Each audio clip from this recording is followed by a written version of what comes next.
The Sic Em Podcast is proudly presented by Harley-Davidson of Waco.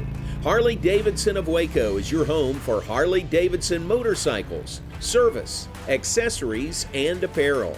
Visit in-store or at hdwaco.com to start your journey today, where you never ride alone.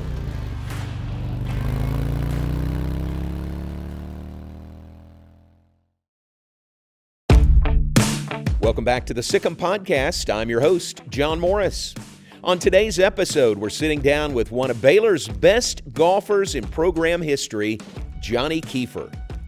From the moment he got to Waco, the graduate senior quickly became a staple in Coach McGraw's lineups and has continued to climb the all-time program ranks in a number of categories.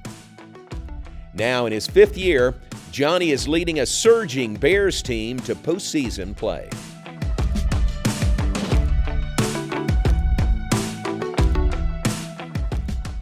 Johnny, welcome to the Sic Em Podcast. We appreciate you being on with us. Thank you for having me. Appreciate it. Has it always been Johnny? Like sometimes you get you get a little older. I was Johnny growing up. Yeah. I got to Baylor and all of a sudden I'm John and I couldn't go back. Has it always been Johnny? Well, actually, when I was really young, yeah, it was Johnny. Then I went to John to try and feel like I was mature. There you go. And now I'm back to Johnny. So it was just. I like it. It's kind of I let whoever's calling me it, whatever. I mean, it's whatever to me. It's got to be Johnny. Yeah, I like it. It fits you so well. It's like Johnny Bench. You know, he's not John Bench. He's Johnny Bench, and you're Johnny Keefer. So I think it fits perfect.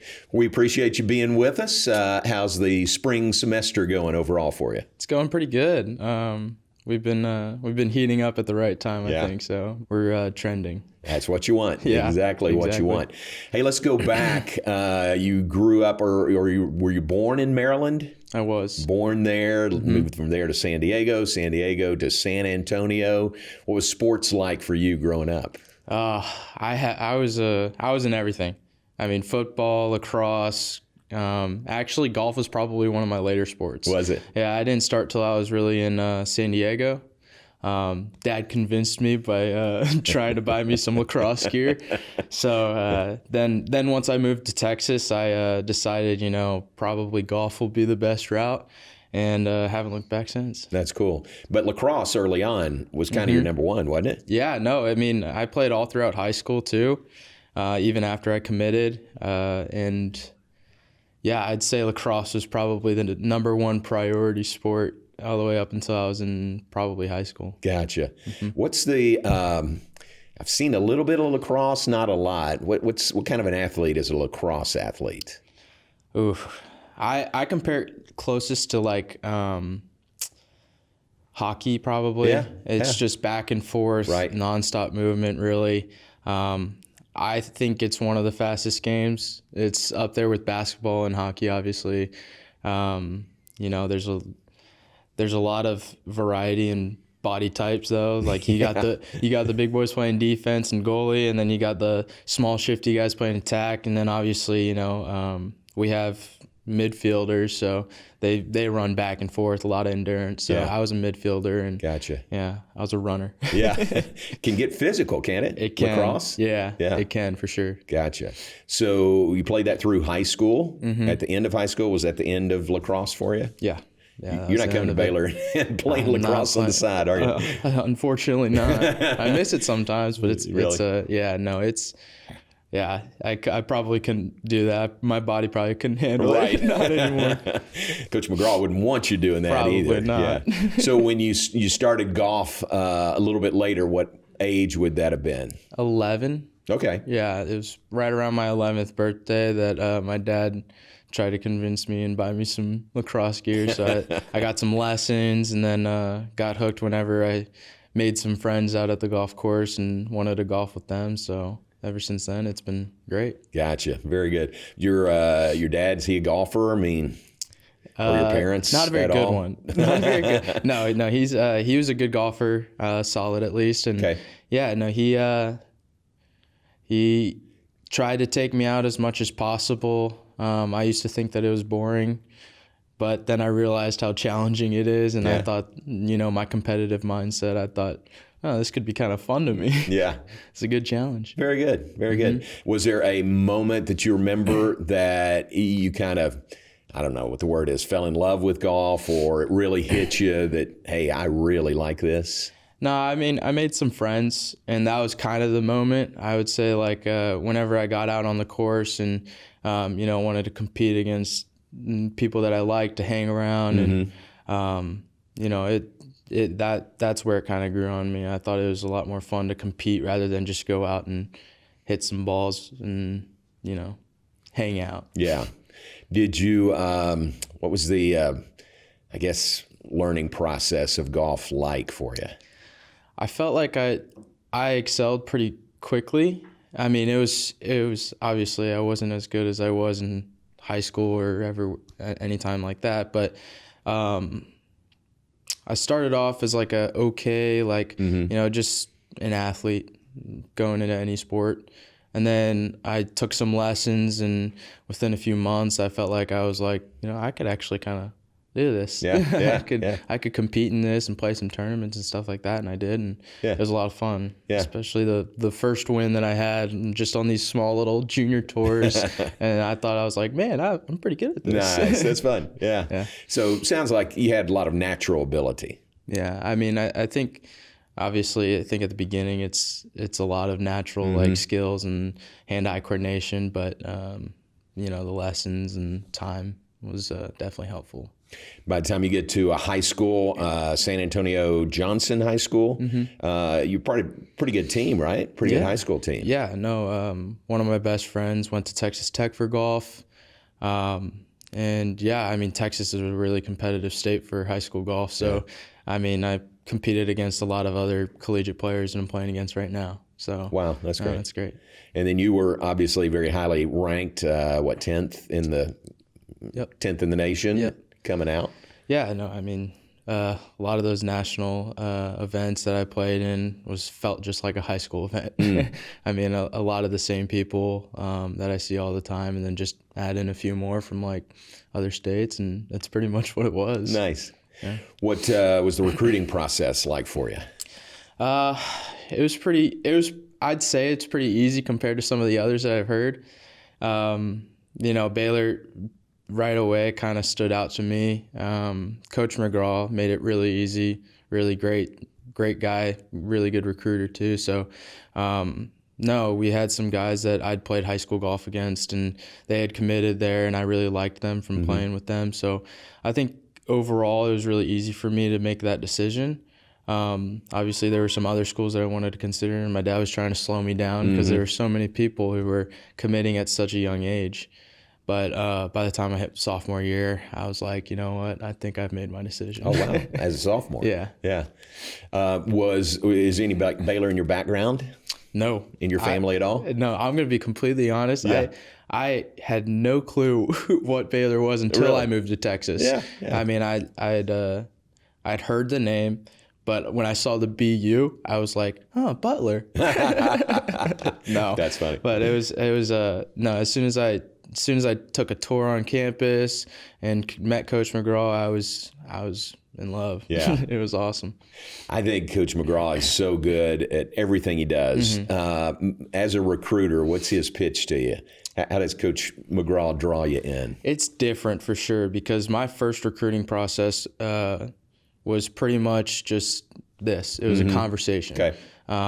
It wasn't, let me show you all the glitter and gold that we can do, but no, it was a lot of just who you are, background, and I thought that was really unique and different than a lot of the other recruiting trips that I had taken. It's different because what he likes to say is he's going to make you a better person rather than just cares about what you shoot, who you are as a golfer. No, he really emphasizes on regardless of the golf, I want to make you a better person when you leave here. So I thought that was really cool, and definitely someone that my dad trusted when I made that decision. It's proved to be the case, hasn't it? Yeah. Since you've been here. Yeah, I think so. So if you pretty much had your mind made up as a sophomore, you're coming to Baylor, that doesn't mean the other schools, the other recruiters back off that much, do they? Sometimes. Now, obviously, I'd heard some other things saying like, oh, like they're gaining interest, but that was pretty easy, like to shut down. Like it's like I'm pretty firm on Baylor. Gotcha. Whenever I make that commitment, I'm loyal to that commitment, and I was 100% then. I'm 100% now. So Love it. Like it was perfect. Very cool. Come to Baylor, and then who could have, anticipated what your first year was like when COVID hits here? Seriously. Gosh, what was that like going through that? It was wild. I mean, we had a really, really good team. We had a lot of good momentum. At one point, we were ranked number 1 that year, and a lot of seniors on that team. Right. And no, I mean, when COVID hit, it was like kind of a shock to us that the season was canceled. We were like, dang it. Like that's, I guess, looking at the seniors, we were like, so that's how y'all go out. But they actually rewarded them with another year. I guess us too, me. Rewarded everyone with another year, and that was great. So no, it was definitely different. I think coming back to the classroom was definitely different too, having online. But no, it was an experience for sure. Something I'll always remember. Yeah, do you remember that moment in March when they just pulled the plug on everything? Yeah, no, we had just come back from Cabo, my best finish of the year, and I was in shock. I mean, we were ready to go to Florida at the time. We were ready to go, and then they were like, not anymore. Not going anywhere. Yeah, we're done. Wow, man, that's wild. Yeah. I guess, I mean, you look back on it now, the silver lining is you get another year out of it, which is good, and maybe it's turned out to be beneficial for you. Oh yeah, no, I think at the end of last year, I was like, man, that went by quick. Right. So I thought having an extra year, that was going to be huge for me, developing my skills to become a professional golfer, and then also just come back here and see what we can do. Yeah, but even through that, you were named an All-American your freshman year. That's tremendous. Yeah, no, it was really cool. I think it kind of showed the hard work that I'd put in, especially pretty early on, with the limiting of the expectations, right. But also trying to excel at what I did. Mm-hmm. What was the biggest adjustment for you coming from high school to Baylor? Most people say time management. Yeah. I was always super busy with lacrosse and golf and school. So I would honestly just say probably being away from home.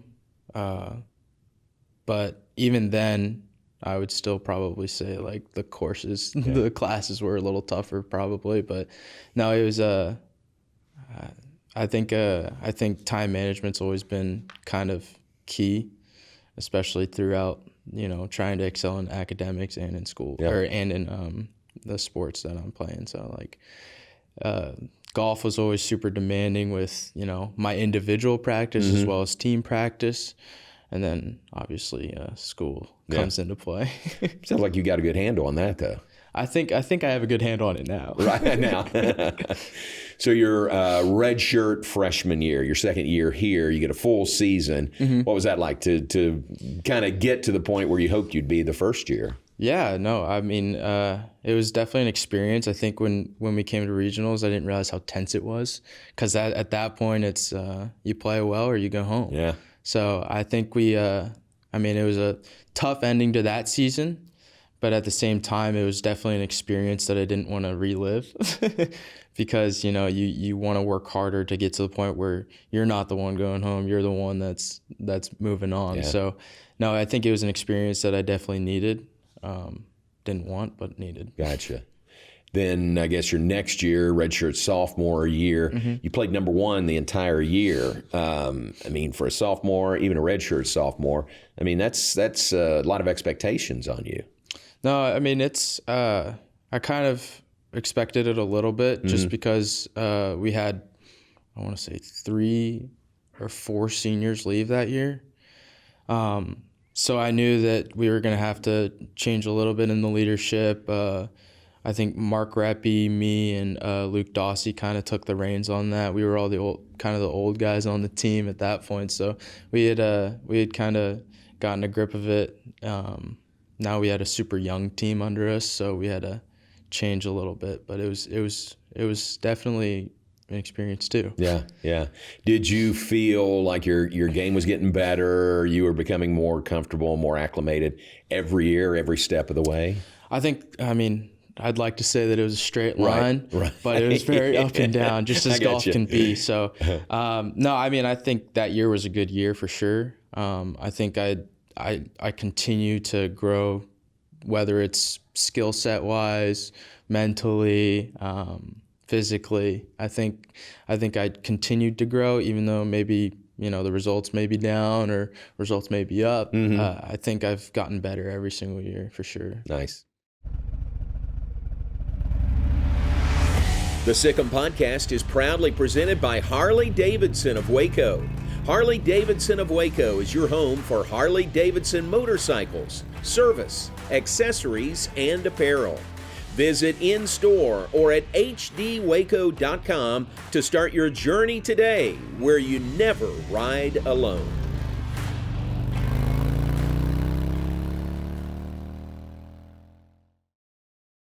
Last year, you became the first Baylor player in over a decade to compete in the NCAA individuals. How special was that for you? Oh, that was cool. Obviously, I wish that the team had been with me and we were playing there, but at the same time, like, it was such an experience being able to play all 4 rounds and have the chance to compete against all the other guys as well. So it was really cool. Kind of shows the hard work and kind of affirms it. Right, for sure. Right. You travel to some pretty cool places. You play some really nice golf courses. What are some of your favorite destinations or courses to play? Destinations is pretty easy. It's Cabo. Cabo's pretty easy. We get treated pretty well, especially at that tournament. It's always one of my favorites. And then golf course wise, it's got to be Olympia Fields. It's so challenging.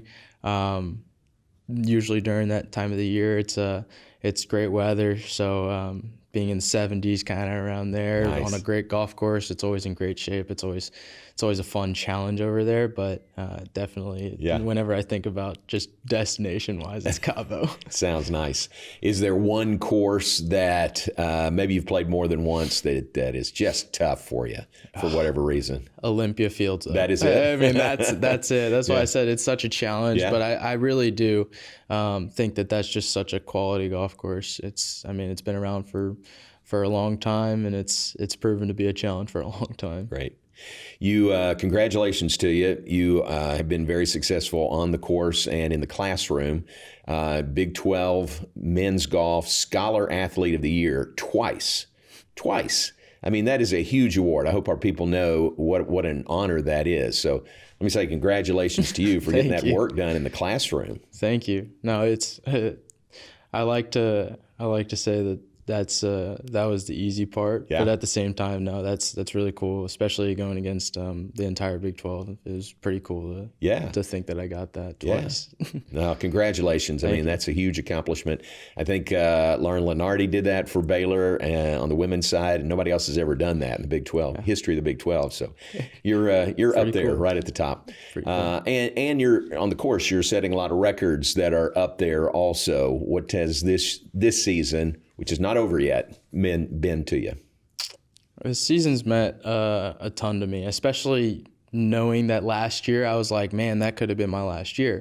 I have an extra one, thank goodness, and I was like, man, I need to soak all this in. It's coming to an end. I've only got a few more weeks, but it's been awesome. It's been a great ride, especially this year. It's been fun with the ups and downs again. Yeah. You've got a lot of marks in the record books. Matt Roberts keeps updating us on those that are up there, with the best of the best that Baylor's ever had. What does that mean to you? No, I think going anywhere and putting yourself in record books is always a fun thing to do.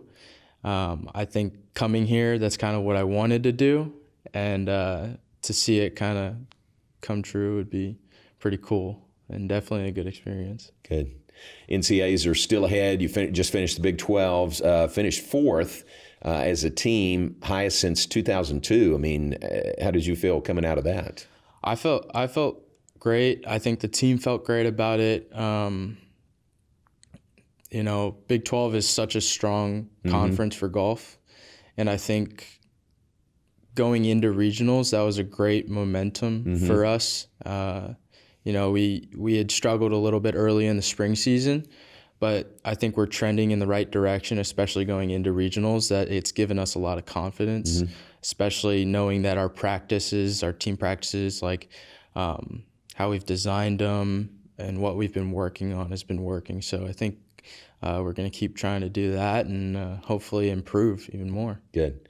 Playing for Coach McGraw, we talked about him as a recruiter. What's it been like learning from him and having him coach you here at Baylor?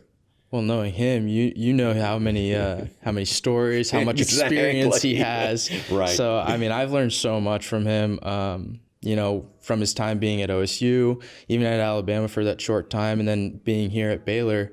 He has so much experience. He knows what good golf is. He knows how to get there. Yeah.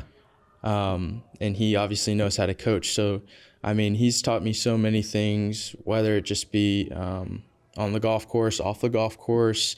I've learned so much, and I don't know how many coaches can offer that much experience. Yeah. Has he? Do you guys know about his memory trick through the years? I can't remember the name of it. Something continuum. See, I actually haven't heard that. Oh wait, you haven't? I haven't. Okay, you got to go to Coach. Ask him. You got to go to Coach McGraw. That. Matt, do you remember the name of that? What's that called? Something continuum. Yeah, like every moment in time is on a circle. Yeah. And you can pick out a date and tell you what happened. So I've only experienced him trying to name every major champion. Yes, I've heard that too. So we always quiz him on that. Right. Every now and then I can stump him. Really? Especially as of recently. He's just, he doesn't practice it as often. He used to practice it all the time, he says, and he's like, I will never miss that. And when I was 45. Yeah. But now he's starting to slip up a little bit because he's not practicing quite as much. Keep him on his toes. Oh, yeah. All right, so you got to ask him about this, and I'm sorry I can't remember the name of it. It's time something continuum. He could tell you could give him, what's your birthday? January 11th, 2001. You tell him, Coach, January 11th, 2001, what was going on that date? And he goes back in his mind to that date and can tell you what's going on in the world. Big events happened. It's unbelievable. That's freaky. It is unbelievable. I know it is. That's a little it's freaky. unbelievable. All right, ask him about it and let me know. I will. Yeah, for sure. But it's more than just a parlor trick with Coach McGraw. Scary. That's a little scary. Pretty amazing. So there's a man with a lot of layers, a lot of depth, and a great golf coach also. For sure. Very good. Well, wish you luck there. And what about beyond Baylor? We hope you're playing here for another month or so, which would be great. Yeah. Beyond Baylor, would you like to continue in golf? Yeah, I think I'm going to turn professional as soon as the season's over, and hopefully have a card. If not, I go and do Q school. I try and earn it the hard way. Yeah. But no, it'll be a journey, and I think I'll have to enjoy it. Yeah. What's that process like? It's tough. Professional golf is tough. Yeah. There's a lot of travel, a lot of expenses. It's a lot of hard work, but lots of people have done it both ways. Ludwig Edberg just got his PGA Tour card right out of PGA Tour U, and then you have guys like Tony Finau and other guys who have gone through Korn Ferry and have earned their card through gaining points. I know Cooper Dawsey is in the process of that right now. Hopefully he has his card soon, and hopefully I'll catch up. Nice. And again, Coach McGraw, with all his connections and experience, he's a pretty good advisor in that area, isn't he? Yeah. No, yeah. And he has so much experience. He has plenty of successful PGA Tour players under his belt. Yeah. So hopefully he can help me along even after I graduate with my journey, and they're just relationships and talking, and it's been great. I'm sure that's true. Yeah. What would you say is the strength of your game? I'd probably say my mental attitude towards golf. I think I know more than anyone that bad shots are going to happen. At that point, it's what are you going to do about it? You can buckle down or you can shy away. I like to think that I'm pretty good at buckling down and getting things done, but things change all the time, and I think trying to stay constant and remind yourself that you're a good golfer or that good things will happen is pretty important in golf. Nice, very good. Any guys out there that you look up to, or I don't know if you pattern your game after, but emulate in some ways? I like to think that I'm pretty unique. I think I'm definitely different than a lot of other golfers. Nice. They have very similar games to PGA Tour players and such, but I've heard a lot of comparisons to Colin Morikawa, which is great. Okay. I would gladly take his career, but no, I like to try and be pretty unique and try and just be the best that I can be. Nice. That's great. Yeah. What about away from golf, away from school? What do you like to do? Do you have any hobbies, anything? Well, I haven't done it in a while because we've been so busy, but I like to fish a little bit. Nice. I hang out with my girlfriend a lot, as much as possible. Been with her for almost 6 years now. Okay. Is she here at Baylor? She's in Arkansas now. Arkansas. She was at Baylor. Okay. But she's gonna try and be a doctor. So. Oh man, very good. Yeah. So hopefully bring in the money. Doctor and a golfer. Yep. So no, it's been fun. It's been good. But I try and get away from golf as much as possible. Try and reset the brain, and then go back into golf with an excited mindset. So. It's a good plan. And you say finance or management? So I finished accounting last year, and now I'm doing management. Okay. So no, it's been great. Very nice. Yeah. Good deal. All right. You've had a great career here, and we're so proud of you, really, what you've done athletically and academically in every area. We wish you nothing but the best. Question we like to ask of all of our guests on the Sic Em Podcast: when your time at Baylor is done, how would you like for people to remember Johnny Keefer? For my personality. I like to think that I'm a pretty social guy, that I'm pretty well liked, hopefully. And really just treating people the right way. Yeah. Love it. That's a great answer. Good luck to you. We're proud of you. Thank you. Thanks again for joining us on the Sic Em Podcast, a sport and story production. If you enjoyed this conversation with Johnny Keefer, head over to BaylorPlus.com or the official Baylor Athletics YouTube channel, where you can watch the premium video version of this podcast. Be sure to subscribe to the show wherever you get your podcast, leave a review, and tell your friends about us. I'm your host, John Morris, and I hope you'll join us next week on another edition of the Sic Em Podcast.